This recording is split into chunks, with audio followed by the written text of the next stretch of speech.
Welcome to NCN news. నా పేరు పుష్ప. బులెటిన్ల ముందుగా హెడ్లైన్స్ చూద్దాం. ముఖ్యమంత్రి పర్యటనను దిగ్విజయం చేయాలి. రాష్ట్ర మంత్రివర్యులు కందుల దుర్గేష్. రాష్ట్ర వ్యాప్తంగా ప్రతి 3వ శనివారం ప్రతిష్టాత్మకంగా నిర్వహిస్తున్న స్వచ్ఛాంధ్ర స్వర్ణాంధ్ర కార్యక్రమంలో భాగంగా ఈ నెల 18న ముఖ్యమంత్రి నారా చంద్రబాబు నాయుడు నిడదవోలు పర్యటనకు రానున్నారని రాష్ట్ర పర్యాటక, సాంస్కృతిక, సినిమాటోగ్రఫీ శాఖల మంత్రి కందుల దుర్గేష్ వెల్లడించారు. కూటమి ప్రభుత్వం అధికారంలోకి వచ్చాక తొలిసారిగా సీఎం నిడదవోలుకు విచ్చేస్తూ ఉండటంతో మంత్రి కందుల దుర్గేష్ జిల్లా కలెక్టర్ కీర్తి చేకూరి మరియు ఉన్నతాధికారులతో కలిసి క్షేత్రస్థాయిలో మాలకోడు చెరువు, చినకాసిరేవు, లారీ ఓనర్స్ అసోసియేషన్ ప్రాంగణం, మహిళా కళాశాల ప్రాంగణం, కరెంట్ ఆఫీస్ స్థలం, పంగిడి రోడ్లోని బ్రాహ్మణగూడెం ప్రాంతాలను పరిశీలించారు. సభా ప్రాంగణం, హెలీప్యాడ్ నిర్మాణం, వాహనాల పార్కింగ్ స్థలాలపై జిల్లా అధికార యంత్రాంగంతో ఆరా తీశారు. అనంతరం మంత్రి కందుల దుర్గేష్ మీడియాతో మాట్లాడుతూ పట్టణ సుందరీకరణలో భాగంగా 5.5 కోట్ల రూపాయలతో అభివృద్ధి చేయనున్న మాలకోడు చెరువును, చినకాసిరేవును పరిశీలించామని, వర్షపు నీరు ఇళ్లలోకి రాకుండా నీటి నిల్వ సామర్థ్యం పెంచడం, రెయిన్ వాటర్ హార్వెస్టింగ్ వంటి అంశాలకు ప్రాధాన్యత ఇస్తామన్నారు. రాష్ట్ర వ్యాప్తంగా పరిశుభ్రత, నీటి సంరక్షణ, నీటి భద్రత తదితర అనేక కార్యక్రమాలను చేపడుతున్నామన్నారు. నిడదవోలులో సైతం ప్రతి 3వ శనివారం స్వచ్ఛాంధ్ర కార్యక్రమాన్ని దిగ్విజయంగా నిర్వహిస్తున్నామని అన్నారు. ఈ క్రమంలో చారిత్రాత్మక నిడదవోలు పట్టణానికి సీఎం విచ్చేస్తూ ఉండటం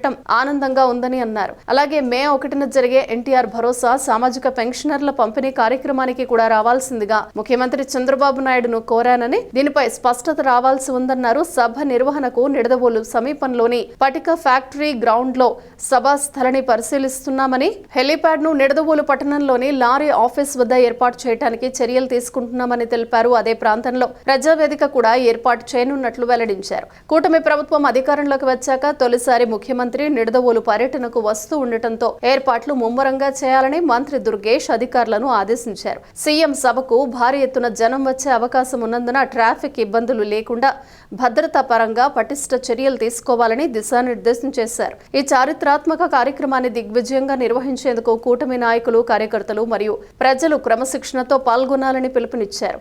ఈ కార్యక్రమంలో JC Megh Swarupa, DSP Dev Kumar, Nidadavolu municipal special officer A Durgesh, commissioner Krishnaveni, స్థానిక ప్రజా ప్రతినిధులు, కూటమి నాయకులు మరియు జిల్లా అధికారులు తదితరులు పాల్గొన్నారు.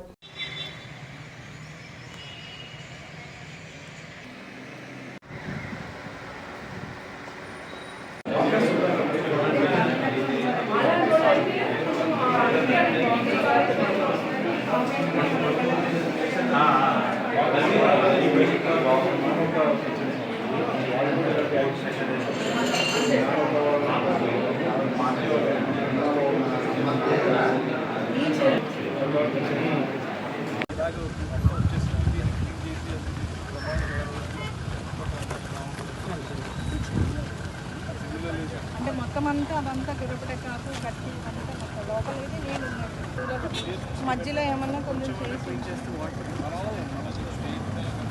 మధ్యలో వాటర్ కనపడేలా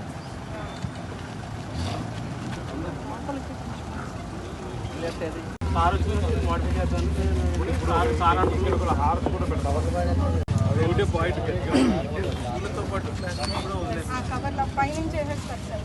బ్రిడ్జ్ మీద చేయాలంటే అప్పుడు పెట్టుకోవాలి.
पार्टी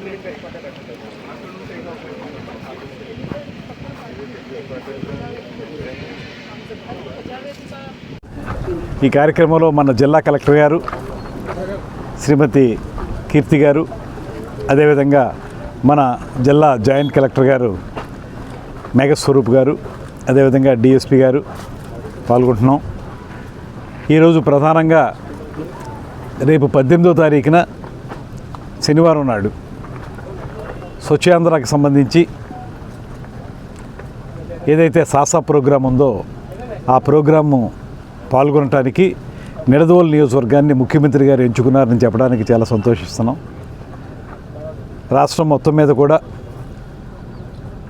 పరిశుభ్రత, నీటి భద్రత, నీటి సంరక్షణ ఇలాంటి అనేక కార్యక్రమాలని మధ్యకాలంలో చేపడుతున్నటువంటి సందర్భం మనందరికీ తెలుసు. ఒక పక్కన మనకి నీటి సంరక్షణ కార్యక్రమాలు జరుగుతున్నాయి.